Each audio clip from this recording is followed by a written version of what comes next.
नमस्कार सभी को। नमस्कार, मैं डॉक्टर कविता नोनिया। आज के इस शॉर्ट एंड स्वीट सेशन के अंतर्गत मैं आप सभी के जो मन में क्वेरी चल रही है, जो मन में आप सभी के असमंजस चल रहा है कि मैम हमें असिस्टेंट प्रोफेसर की तैयारी करनी है और हमें असिस्टेंट प्रोफेसर का जो इतना बड़ा सिलेबस है उसको हम कवर अप कैसे करें, कौन सी बुक्स का हमें सहारा लेना चाहिए, किस तरह से हमें नोट्स बनाने चाहिए या बुक्स से पढ़ करके हम नोट्स बनाएं, अपने ओन बनाएं, कैसे क्या करें। बहुत सारी जो समस्याएं हैं आप सभी के समक्ष आ रही हैं, क्योंकि असिस्टेंट प्रोफेसर का जो सिलेबस है वो छोटा नहीं है। यूजीसी नेट का सिलेबस जैसे हम कहते हैं कि भाई वो तो आपका वाइड है, तो उस यूजीसी नेट का आपका अराउंड 50 to 60% सिलेबस तो फिर भी बेस के रूप में इसमें दिया गया है। लेकिन यूजी और पीजी का जो आपका मोस्ट ऑफ रचनाएं वगैरह आपकी अलग आ गई हैं, तो कैसे हमें उनका अध्ययन करना है, कौन सी किताबें जो हैं वो जिनको हम प्रेफर कर सकते हैं अपनी रेफरेंस बुक के तौर पे, तो वो सारी चीज़ें आपको यहाँ पर आज के इस सेशन में मैं बताऊंगी। तो अगर आप भी असिस्टेंट प्रोफेसर का एग्ज़ाम दे रहे हैं तो मुझे कमेंट करके ज़रूर बताइएगा कि आप आरपीएससी असिस्टेंट प्रोफेसर का एग्ज़ाम दे रहे हैं या मध्य प्रदेश असिस्टेंट प्रोफेसर का एग्ज़ाम दे रहे हैं, या आप जेकेपीएससी में 10+2 जो आपका पीजीटी का एग्ज़ाम है वो दे रहे हैं लेक्चरशिप के लिए, या आप दे रहे हैं आपका उत्तर प्रदेश असिस्टेंट प्रोफेसर का एग्ज़ाम। कौन से फॉर्म आपने अप्लाई किए हैं और उसमें से कौन सी रचना या किस तरह की जो चीज़ें पढ़ने में आपको मुश्किल आ रही है, तो कमेंट करके ज़रूर बताइएगा। अब हम बात करते हैं कि भाई आपका सिलेबस जो है, शुरुआत हम करते हैं हिंदी व्याकरण से। ठीक है, हिंदी व्याकरण के लिए आप कामता प्रसाद गुरु जो हैं, जो महत्वपूर्ण रूप से जहाँ से प्रश्न भी पूछे जाते हैं ऑथेंटिक रूप में भी आपको देखने को मिलेगी। तो हिंदी व्याकरण अगर आपको समझनी है, ठीक है, तो आप रेफरेंस बुक के तौर पर बहुत सारी सरल भाषा के रूप में भी, संदर्भ में भी आपको इसमें देखने को मिल जाएगा कि उदाहरण के तौर पे इसमें हिंदी व्याकरण जो है वो अच्छे से समझाई की गई है। चाहे आप जम्मू और कश्मीर लेक्चरशिप की तैयारी कर रहे हैं, चाहे आप असिस्टेंट प्रोफेसर की तैयारी कर रहे हैं, या हिंदी साहित्य से जुड़े हरियाणा असिस्टेंट प्रोफेसर की तैयारी कर रहे हैं, जो भी आपका एरिया है उसके अकॉर्डिंग।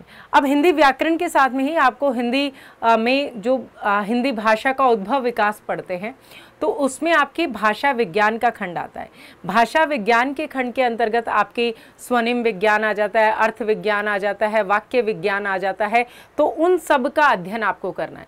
भाषा विज्ञान के लिए भोलानाथ तिवारी, डॉक्टर उदय नारायण तिवारी, इस तरह की पुस्तकें तो आपको देखने को मिलती हैं।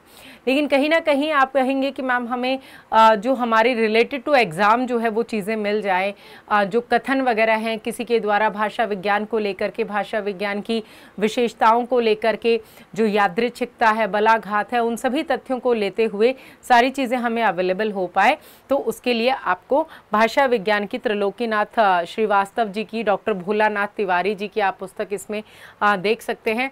और आप देखेंगे मोस्ट और इम्पॉर्टेंट पार्ट, ठीक है, आपके हिंदी के एग्ज़ाम का, किसी भी परीक्षा का, चाहे आप यूजीसी नेट की बात करें, चाहे आप असिस्टेंट प्रोफेसर की बात करें, चाहे आप पीजीटी की बात करें, किसी भी हिंदी साहित्य से जुड़ा हुआ अगर आप कोई भी परीक्षा दे रहे हैं, तो ये पार्ट जो है हिंदी साहित्य का इतिहास, ये तो आपको पढ़ना ही पढ़ना है। ठीक है, डेफिनेटली पढ़ना है, अवश्य पढ़ना है, ज़रूर पढ़ना है। ठीक है, इसको तो आप छोड़ नहीं सकते। ठीक है, क्योंकि इसे छोड़ दिया तो कहीं ना कहीं आपने आधा ही साहित्य पढ़ा है। तो जब आप बात करते हैं हिंदी साहित्य के इतिहास की, तो रामचंद्र शुक्ल जी का हिंदी साहित्य का इतिहास जो आप सभी परिचित ही हैं, महत्वपूर्ण रूप से एक व्यवस्थित तौर पे लिखा गया साहित्य का इतिहास माना जाता है, जिसे आप अध्ययन कर सकते हैं, जिसकी आप सभी को बहुत सारे वीडियोस भी आपको यहाँ पर चैनल को सब्सक्राइब करेंगे तो प्लेलिस्ट में मिल जाएंगी। क्यों? क्योंकि इसमें प्रकरण के रूप में दिए गए हैं सारे पॉइंट्स, तो बहुत इंपॉर्टेंट रूप में आप इसका अध्ययन कर सकते हैं। उसके अलावा हिंदी साहित्य का इतिहास जो रामस्वरूप चतुर्वेदी जी ने जिसकी भूमिका लिखी है, तो इस संदर्भ में आप इसे देख सकते हैं। उसके अलावा विश्वनाथ त्रिपाठी जी के द्वारा हिंदी साहित्य का इतिहास, सरल इतिहास, ठीक है, जो लिखा गया है, उसका भी आप चयन कर सकते हैं अपनी अध्ययन सामग्री के रूप में। हिंदी साहित्य, भाषा एवं साहित्य का वस्तुनिष्ठ जो इतिहास है, सरस्वती पांडे और गोविंद पांडे के द्वारा लिखा गया, तो इसका भी आप सहारा ले सकते हैं अपने अध्ययन के लिए। बच्चन सिंह जी ने जो लिखा है आधुनिक हिंदी साहित्य का इतिहास, या आप इसको कर सकते हैं जो आधुनिक बच्चन सिंह जी ने हिंदी साहित्य का दूसरा इतिहास लिखा है। हिंदी साहित्य का इतिहास जो आपके डॉक्टर नगेंद्र और डॉक्टर हरदयाल के संपादन में आता है। तो हिंदी साहित्य के इतिहास को लेकर के बहुत सारी पुस्तकें हैं, जिसमें से कुछ चयनित पुस्तकें आपको यहाँ पर दिखा रहे हो, जिसके अध्ययन से आप पूरे हिंदी साहित्य के इतिहास को समझ सकते हैं, ठीक है। आधुनिक वाला जो पार्ट है उसकी इंपॉर्टेंट रचनाएं, उसके प्रकाशन वर्ष, उसमें किसी तरह की कन्फ्यूज़न ना हो, उन सभी तथ्यों को आप इसमें समझ सकते हैं। ये आप देखेंगे हिंदी साहित्य और संवेदना का विकास, जिसे हिंदी साहित्य का संवेदनात्मक इतिहास कहा जाता है, रामस्वरूप चतुर्वेदी जी के द्वारा लिखा गया, इसका अध्ययन आप कर सकते हैं। ठीक है, वस्तुनिष्ठ इतिहास आपको बताएं। और थर्ड नंबर भाई, पहला अगर आप भाषा की बात करें तो भाषा विज्ञान, हिंदी भाषा का उद्भव विकास हो गया। दूसरा हिंदी साहित्य का इतिहास हो गया। तीसरा आ जाता है महत्वपूर्ण रूप में काव्यशास्त्र। ठीक है, काव्यशास्त्र, साहित्य शास्त्र, जिसमें भारतीय काव्यशास्त्र और पाश्चात्य काव्यशास्त्र का स्वरूप आपको देखने को मिलेगा। अब भारतीय काव्यशास्त्र और पाश्चात्य काव्यशास्त्र में, भारतीय काव्यशास्त्र में आपके सारे सिद्धांत आ जाते हैं, रस है, अलंकार है, रीति है, ध्वनि है, आप देखेंगे छंद है, वो सभी संप्रदाय आ जाएंगे। साथ ही पाश्चात्य काव्यशास्त्र में विभिन्न आपके स्वरूप में आपको अरस्तु है, प्लेटो है, लॉन्जाइनस है, क्रॉचे है, ये सभी जो आपके रचनाकार हैं वो देखने को मिलेंगे, उनके सिद्धांत देखने को मिलेंगे। तो उनका संक्षिप्त विवेचन आप देख सकते हैं, डॉक्टर सत्यदेव चौधरी और डॉक्टर शांति स्वरूप चौधरी। भारतीय एवं पाश्चात्य में डॉक्टर विवेक शंकर जी की आ जाएगी। भारतीय पाश्चात्य काव्यशास्त्री डॉक्टर अर्चना श्रीवास्तव जी की। भारतीय एवं पाश्चात्य काव्यशास्त्र की पहचान प्रोफेसर हरिमोहन जी की आ जाएगी। भारतीय पाश्चात्य काव्यशास्त्र का संक्षिप्त विवेचन आ जाएगा आपका सत्यदेव जी वाला, और त्रिलोकीनाथ श्रीवास्तव जी की आ जाएगी।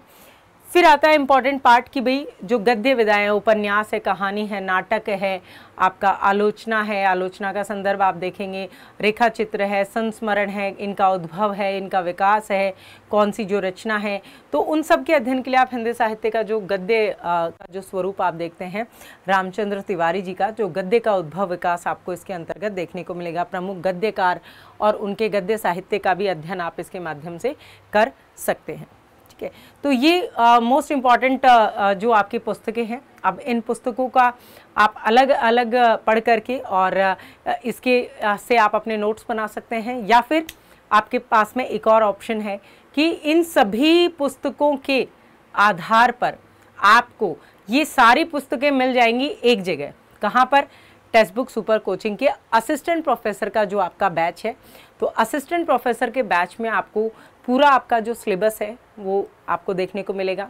उसमें आपको क्लास नोट्स मिलेंगे, उसमें आपको स्टडी नोट्स मिलेंगे, उसके अंतर्गत आपको प्रैक्टिस सेशंस मिलेंगे, उसके अंतर्गत आपको 3000 से अधिक आपको प्रैक्टिस क्वेश्चंस मिलेंगे, मॉक टेस्ट मिलेंगे, जिससे आप अपनी प्रिपरेशन स्ट्रेटजी को आगे बढ़ा सकते हैं।